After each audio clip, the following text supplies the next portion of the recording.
Hey guys, welcome back to AJ is AJ. I'm AJ.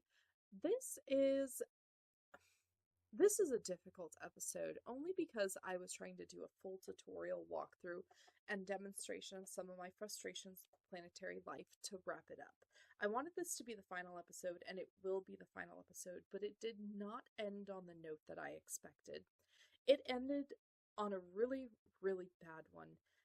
But I decided to use it to the best of my ability and to my advantage to talk about some of the issues that I had with planetary life, but I did also want to point out some of the great things about it. You'll find those here in this video. You'll find more of a tutorial style for the early beginning. You'll find my thoughts and you'll find my experiences on playing this game and really delving into the early hours of planetary life and particularly its demo. Thanks so much, and remember, check this game out on Steam when it comes out. Check the demo out now, but while you're doing that and downloading it, go ahead and watch this video so you know what steps to do before you jump in. Go ahead and watch. See you in a minute.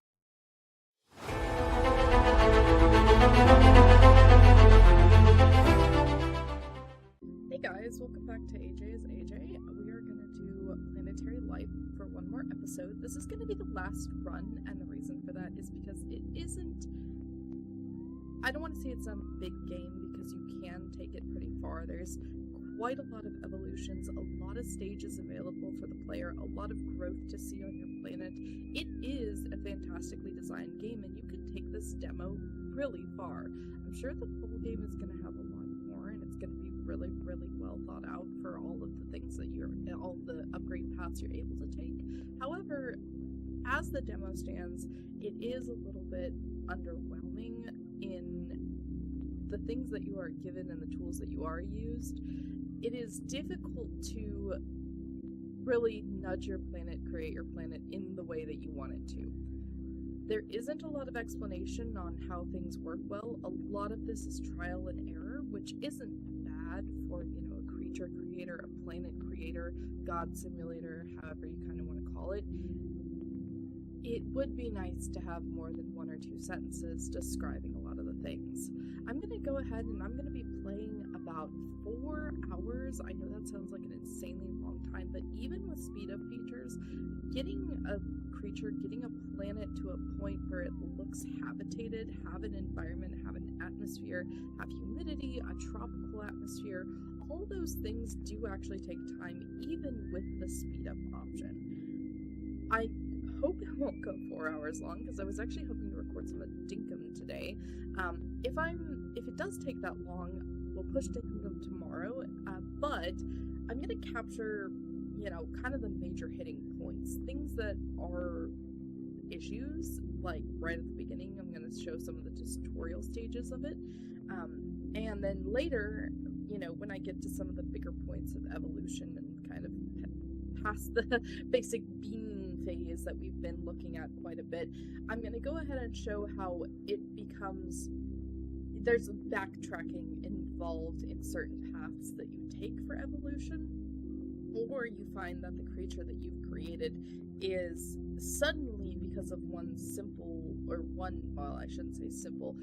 evolution can suddenly be completely floundering where you have it, whether that be swapping from aquatic to not even semi-aquatic to, fully terrestrial. That's a difficulty there. I had one experience where one of my creatures was fine in cold Arctic icy water, but then with one single evolution to the skin, even though it insulated more from the cold, but it wasn't so much that it should have caused them to overheat, they still died in the Arctic environment. So I'm going to go ahead and if I can find some of those examples, I'm going to pull those up, I'm going to record those, I'm going to show those to you. So this will be our kind of deep dive in-game commentary, full wrap-up for Planetary Life. There's not too much more here. Again, it's not a bad game. It is really fun, and it is something that when you have the pause and save ability, you'll be able to put it down, come back to it, put it down, come back to it whenever you feel like, whenever you've got 15, 20, 30 minutes, want to see a little bit of expansion, maybe you want to work on one certain area, maybe you're trying to grow a mountain range, which is what I wanted to kind of do. any of those things, it is going to be a game that you can do that a lot easier with than Spore ever was. So let's go ahead and, I'll check back in with you when I get to the first parts of the tutorial that start to break down for me. So, check back in with you in a minute.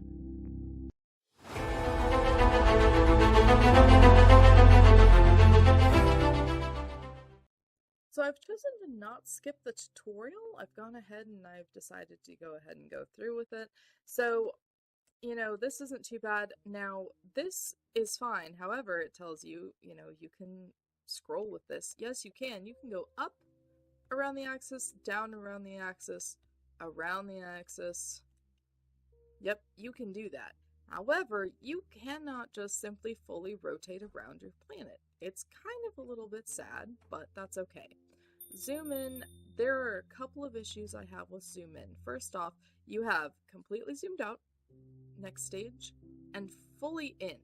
You don't have a lot of options in between, and sometimes when you get to the point where you're really needing to see your smaller creatures, it can be very difficult to bring them up on the screen, click on them properly, especially if you have plants surrounding them. It gets difficult. So I'll check back in with you here in a minute. Well, we'll go ahead and we'll do this portion of the tutorial, which is the Welcome to Planetary Life. This is the skill menu. Let's go and unlock some new skills.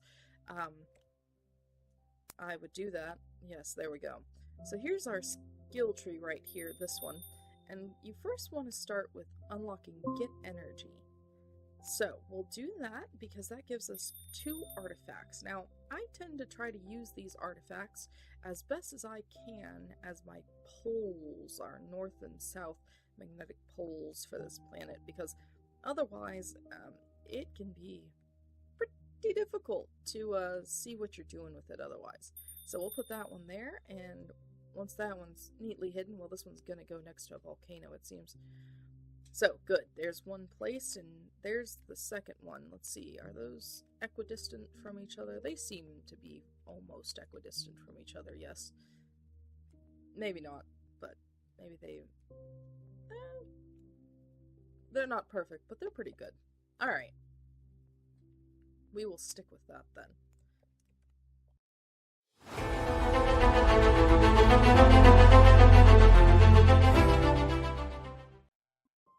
So, as you can see, after a couple of minutes, you're going to get some activity.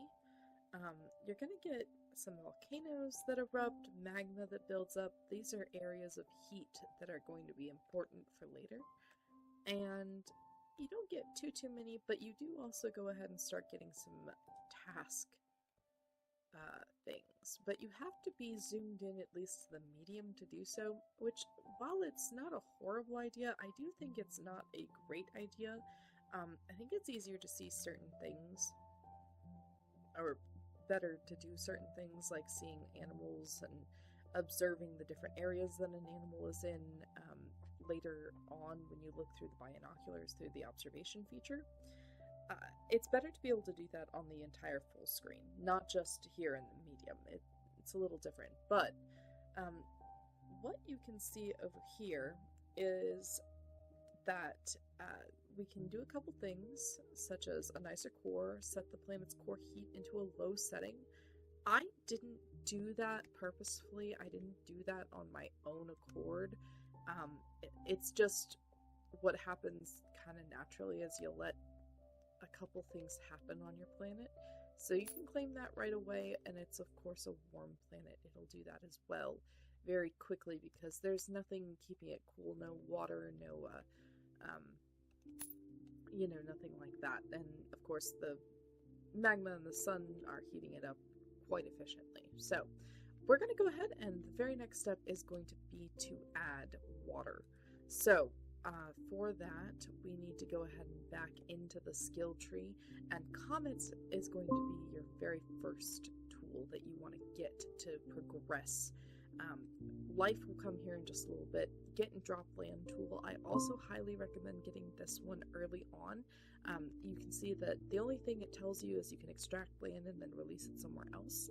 It doesn't sound like it's going to be that great, but let me show you exactly what it's perfect for. So you've got, of course, these like craterous chasms. you know, and different areas, and then some mountainous regions and whatnot. These are perfect areas, of course, for water placement. You want to make sure that you have a fairly decent coverage throughout the world. When you first start, you want a few different points. I recommend at least 3, if not 4, beginning places when you are first creating your world to land water in.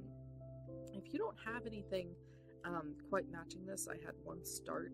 Again, I don't know if these are perfectly similar, but when I looked around the planet, there was really only 2 spots to put anything in. But here we've got 1, 2, we've got more here, 3. Really kind of like 3 major areas to put some water. So let's go ahead and make a couple of comets come on in. I'll drop them down in here. But you would take that land tool, that drag and drop land tool, and you would utilize it to dig up these areas that are already kind of below what your sea level, like this color over here, is. When you do that, you're going to fill up the area. It's going to create some cool zones because, of course, water is cooling to the environment. So you want to make sure that when you're doing so, you aren't over expanding on any of your volcanic areas. You want to go up near volcanic areas, but you don't want to ever drop directly on. I learned this the hard way, and it is important to maintain some sort of structure. These areas, especially areas that have the volcano portions, are going to make fantastic tropical areas, especially if they sit perfectly in line with the sun's directional pull. Here you can see we've got some more mountainous regions forming and stuff like that. You want to build on those later. You would take from the chasm areas like this right here. You would build up on those, and you would go ahead and make sure that you're forming mountains that slope down with a geographical formation to allow for eventual natural growth and expansion of plants. Because some plants will just stop at mountains because it'll be too cold for them. So you want to make sure that things are gradual and that you've got an area. So we have decent coverage, however. I think over here is lacking a little bit. I think we'll maybe connect this, make this more of an ocean-esque. See, over here would be nice. So this is where you want to use that earth drag and drop tool. This right here, perfect area to kind of expand. You want to pick some up, drop it down. Pick some up, drop it down. You see how it gently shifts over time? It is a little bit harder, in my opinion, to be able to see these areas quickly when they slowly expand like that. However, I do think it's a nice touch to give them that kind of expansion feeling. These things shouldn't just happen over time.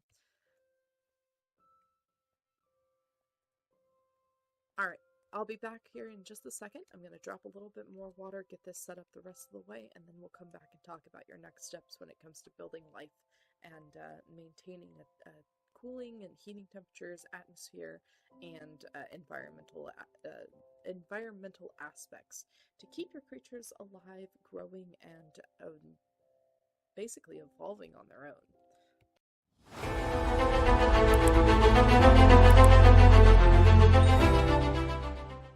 You can see we're filling that space in up there, so we're going to go ahead and allow that to impact.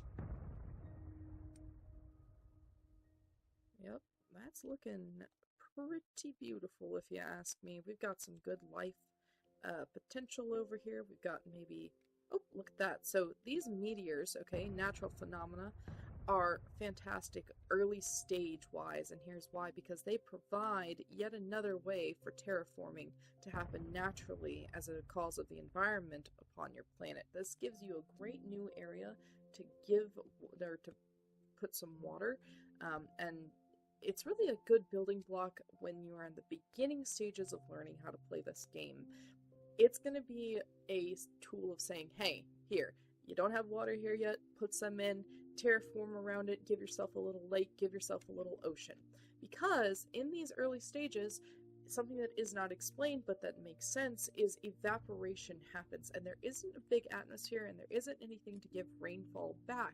So the evaporation just takes your water away, which can easily kill your new starting out creatures. That's something to definitely watch out for. So I'm going to check back in here with you guys here in just a minute. I'll grab this last task, but I'm going to go ahead and see if I can't put some creatures up. So oceans achieve 30% water coverage on the planet. That is super important, and you want to maintain that. If you don't, it's going to be really difficult to get what you need building, growing, and really moving forward. So, all right, like I said, I'll be right back.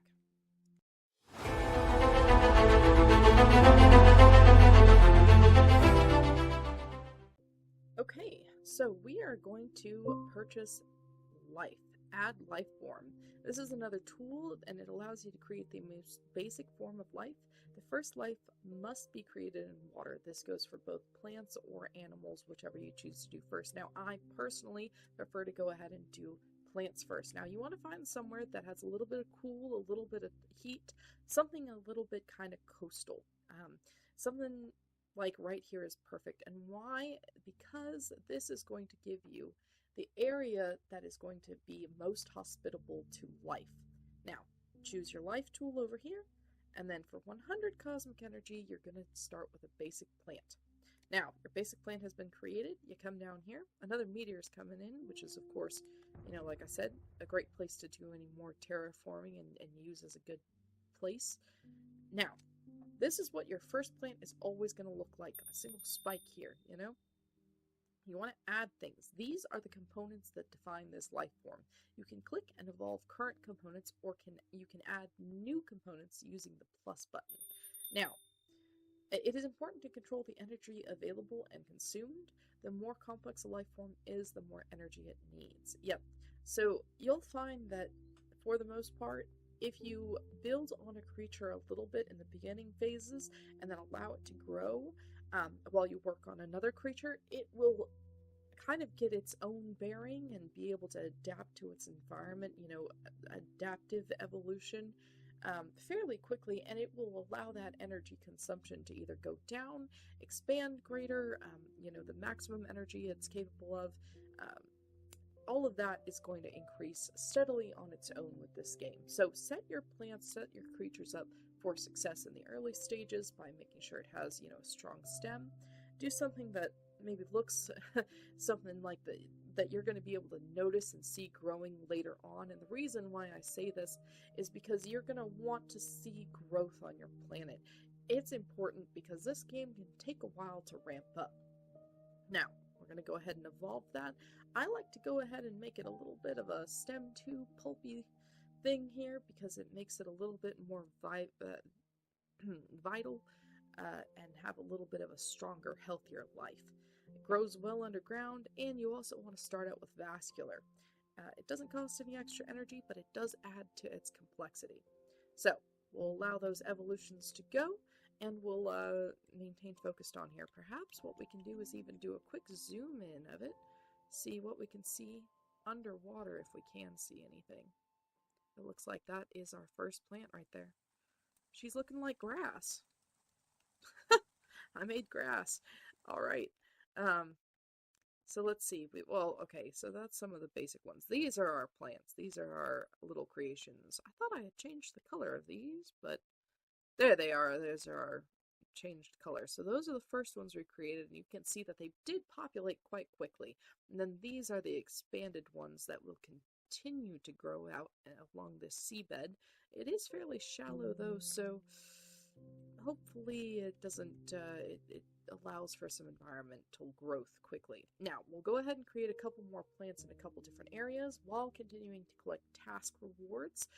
Task rewards is one issue that I do have with this game. I think that there should be other ways to build your cosmic energy naturally, not just the totems. I think other things like growing your planet, creating things naturally work, as opposed to using the task list as a kind of default tutorial as you go on, and as the way to mainly gain your cosmic reward. So, it's okay though, we'll go ahead and we'll grab that green planet, create your first planet. So, do that, and like I said, we'll be back. I'm going to create some more plants throughout the rest, allow those biomes to start growing, and then I'll show you what creating a first creature looks like. Be back in a minute.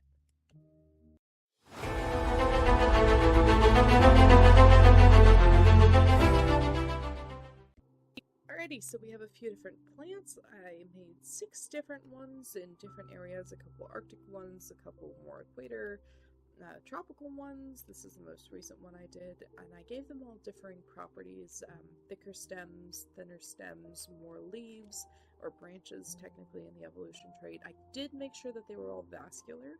I wanted to give them just a little bit of an extra boost to life and things like that. So hopefully, here's some others over here. These ones are, you can see a couple of different phases, but this is the main level that I left these guys off in. One branch, a little bit of a tubular tastic, a little bit of a formation there. They are expanding rapidly, let me tell you what. So, and then they've also made sure that the areas, or like the grassy hubs surrounding, I suppose, where they will blossom from, those are already starting to crawl out into the world. So we'll see them coming out even more and more, which is super, super cool. I love the progression that this game shows, especially if you keep it on triple speed. That helps a lot. No shade, but otherwise it does get a bit slow sometimes. So let's see, are these just rocks? Or are you guys a plant that I have created? I guess you're a rock. Alright, well, let's go ahead, and our next step here is actually going to be go to one of our more heavily populated plant areas, and we are going to create our first couple of creatures. We want to build some of them around each other, simply because they work well either becoming vegetarians from the plants around them, omnivores, or so herbivores, omnivores, or carnivores, and I've enjoyed making carnivores. It does tend to lead to cannibalism from the unevolved older generations, or sorry, from the newer generations to the older generations. That's okay. So we're going to go ahead and do that. And I'm also going to move my camera up so you can go ahead, and I don't think you can see all the species here, but I've got plants. Yeah, I'm covering it up for sure. But plants, we are at population 164, and current total species is 7. So, alright, I will go ahead and hop back over here in just a second. Let me re-change that up, and we'll get a couple of creatures going, and I'll show you building 1 or 2. So, be right back.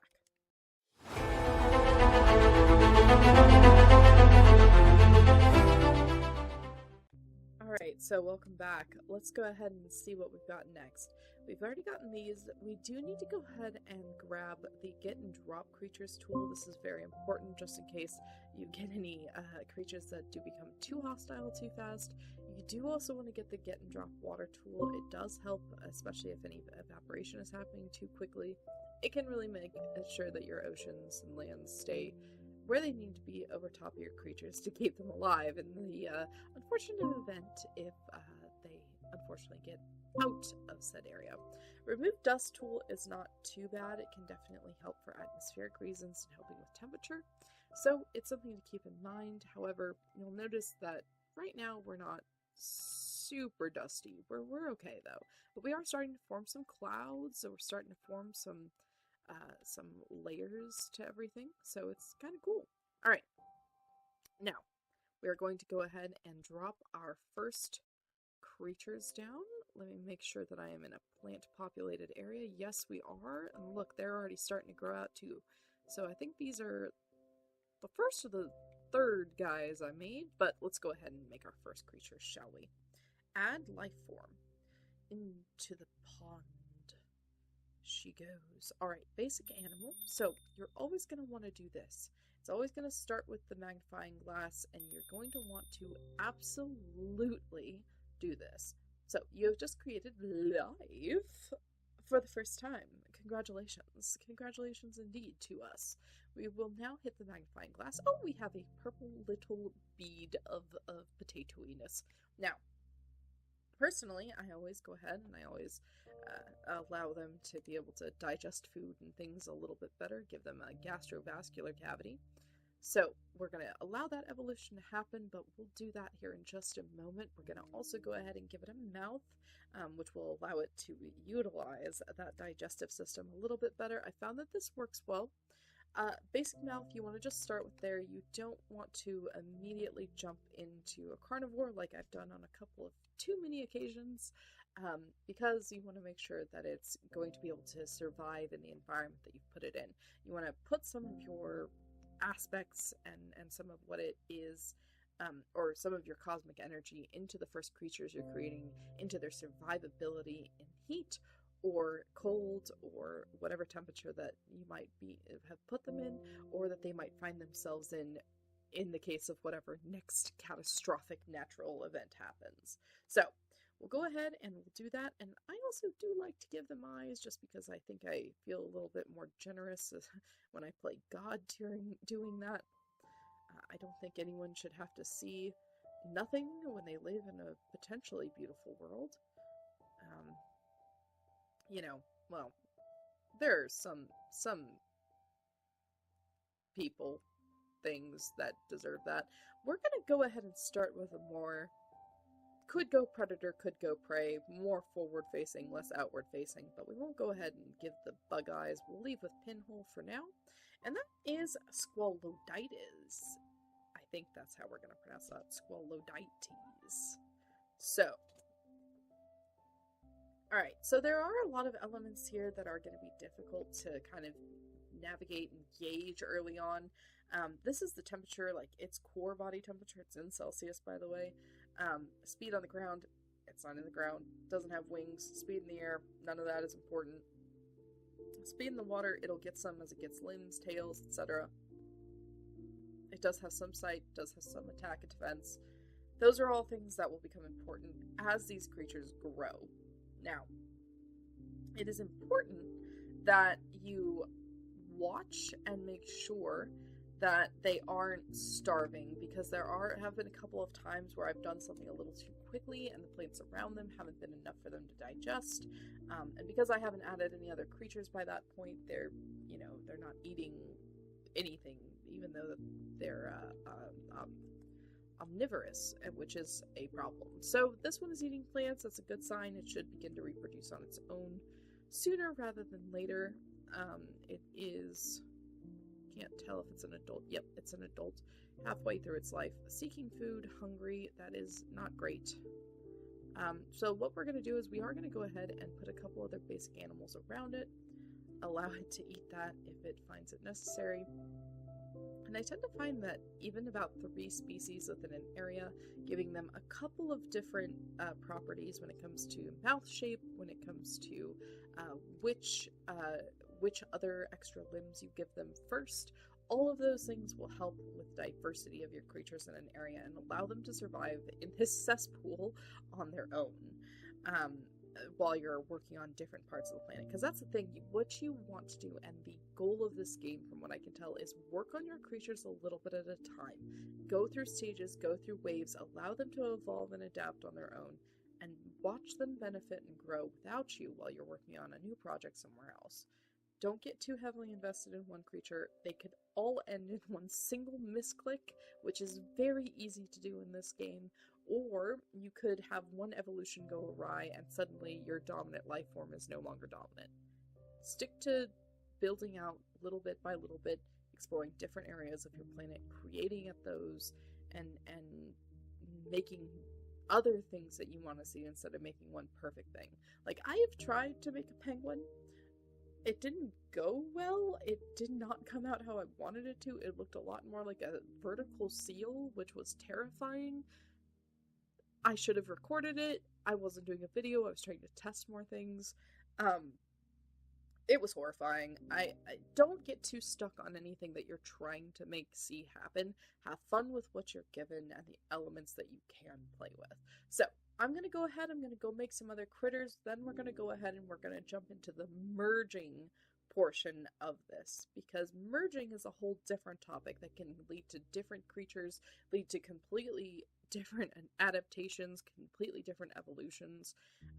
It is an interesting aspect, however, it feels very cheesy to me and too lighthearted, with very little actual thought and a lot of randomness going into it.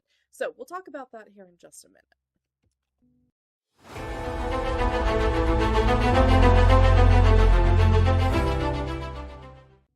Okay, so this is just happening. I did just evolve this one to have a slightly better ability to feed and eat and digestive tract. So it then went and went over to the other one that looked more like a rock and bugs and antennae, which was, it also had an advanced digestive tract. However, it didn't have the same mouth. It had mandibles.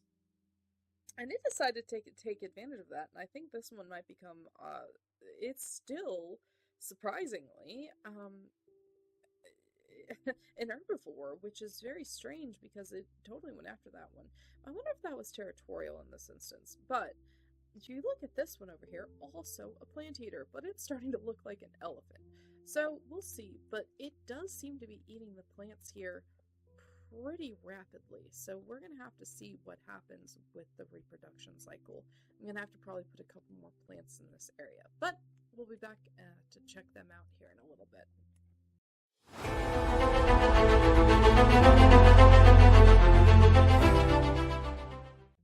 I just wanted you guys to see this guy. Any idea what the frick we should name him? Jabba the Hutt's youngest cousin, twice removed? This guy is looking pretty good. Probably going to be our best swimmer for a while. Look at that. Speed in ground, speed in water. But anyway, yeah, he's got a couple of upgrades with that. We'll in fact go ahead and right here, right now on camera, upgrade him from tiny to size to, oh, whoa! Can we go even larger? Can we go to, oh, we'll go medium size there. Oh, energy limits passed. So that is where energy limit kicks in. We'll undo that last change and we'll let him sit at this and let him evolve for a little bit on his own. But you can see his neighbor over here doing a little bit differently. But that's kind of the beauty of this. Now we'll leave them alone and the plants growing around them and check on some other critters. Like this one. I do find it a little annoying that when you click on a creature, or an area that there is a creature, sometimes it will just try to allow you to do life instead of just selecting the creature to look at it more.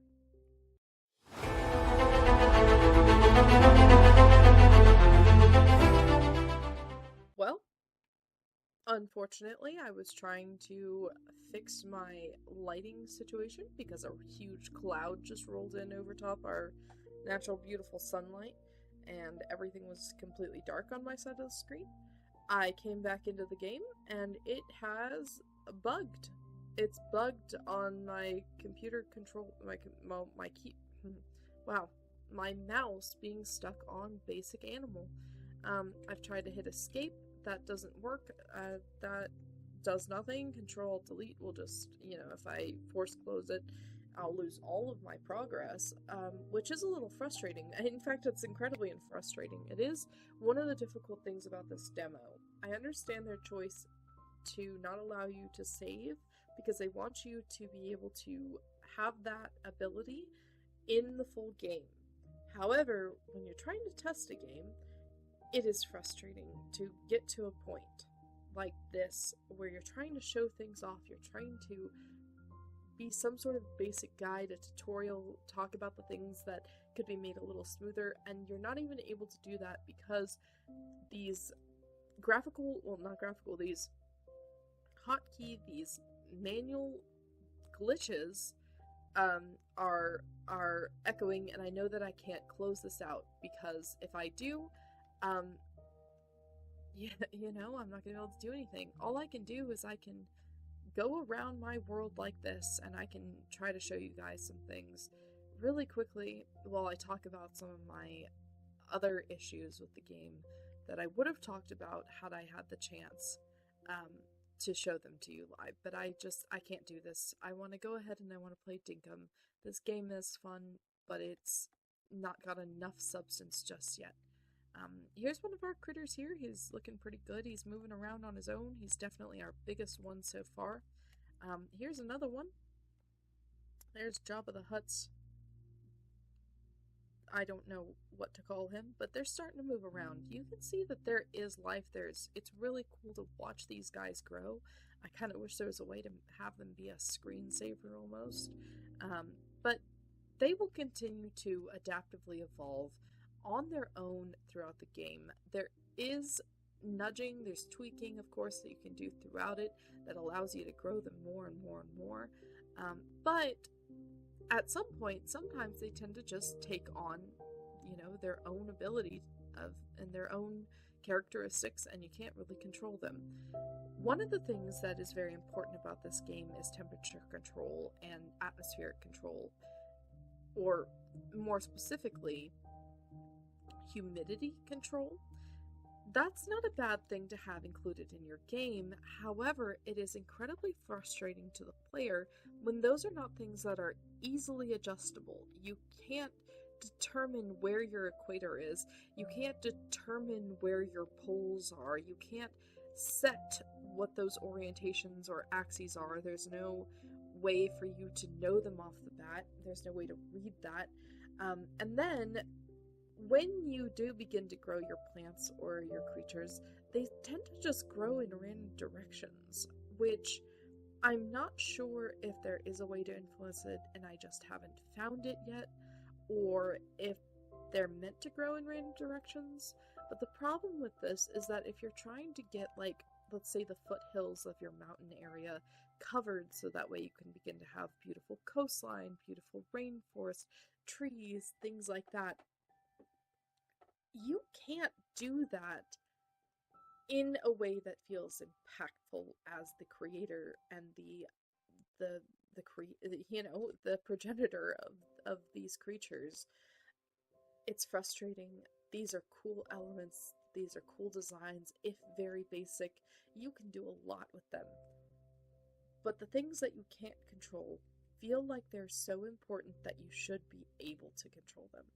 I need to know more about humidity. I need to know more about why it's important. I need to know more about what I can do to make sure that I am correctly adjusted to the sun and all of its stuff. Look, I'm actually getting some rainfall. That is super cool. See what I mean? The atmosphere, the rainfall, the humidity, all of these are core elements. They're important. And listen, you even have that rainfall in game, which is so, so cool. But you don't know when they're going to happen. You don't know if you've done enough. You don't know if the direction that you're hoping your plants will grow in will be that. And you don't know if you've picked the right side of the freaking world. Off of my soapbox now. The later elements that come into play are other things like you can't see exactly where dust is. It's difficult to understand what the environments are. The radar of the indicator, the red circle on a grid tile base, is still incredibly confusing. It is so easy to misclick. It's so easy to bring up the create life menu. It's so easy to nuke your creatures with a meteor like I did in the last episode. When you're just trying to create more life, when you're just trying to see your creatures, when you're just trying to make that next step of evolution, these need to be clear indicators. There need to be yes, no selections. There need to be... This is a game about intention and will being bringing creatures, plants, and a planet to life and fruition. I should feel like my actions, my clicks, my movements are done with an intention and with my will in mind. Yes, there is randomness. Yes, there is randomness to evolution. Yes, there is randomness to adaptability. But this is a simulation game. I don't have clear indications of what it is that I am supposed to be able to control.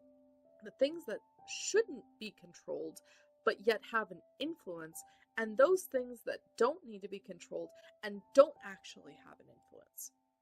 This is incredibly difficult to determine with the information that is given to us through the game, and I am unfortunate to say that. I'm so upset about that fact that it caused me to even stop looking at my beautiful plants and watching them grow. That is not a good sign. I think something needs to be done about that. beef up the tutorial, beef up the aspect that players are actually really making an impact on the world, not just randomly creating things, because that's the thing that I find the most. The first few creatures that I create, I am so excited to see what I am going to make with them. And then after that, I start just randomly slapping eyeballs, randomly slapping mouths, randomly slapping tails on these creatures just to make a populace out there. That is a problem. Each creature should feel intentional. Each creature should feel like its impact on the environment and ecosystem that I have built thus far is tangible and not completely random when I make one change that completely shifts everything. And so because of that, I personally am going to rate this game a please fix the tutorial and give us more to work with and what our basic understanding should be out of 10. Thanks so much for joining me, and I hope that you can join me in Dinkum with our next episode of Can I Hack It? I couldn't hack this one, but maybe you guys can hack Planetary Life's demo. Thanks so much for joining me. See you next time. Until then, be safe and stay smart.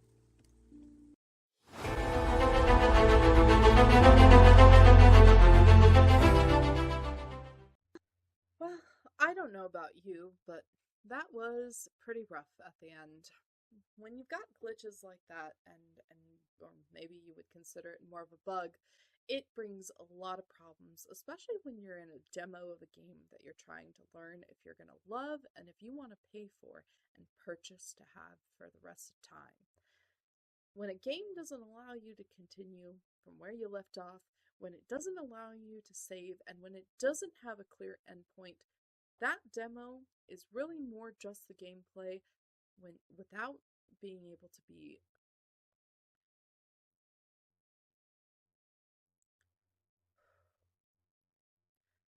that demo is going to be the gameplay that you can expect. I don't hate Planetary Life. I'm frustrated with it. I want it to be better. I want it to be the sequel to Spore. I want it to be that life planetary creature building simulator that you want it to be. I didn't even get to show you how merging works, and that frustrates me too, because like I said, there's some cool elements to it, but there's a lot that feels cheap and just kind of left by the wayside about it. Let me know your thoughts about this video. Let me know if maybe I should have just tried one more time to show you more. Let me know if you've tried Planetary Life and run into any issues. Let me know if you think my plants are too basic, because honestly, when that's all you've got to start out with, yeah, some of them start looking the same. But I think my creatures were pretty cool. This was me playing Planetary Life. I'm AJ.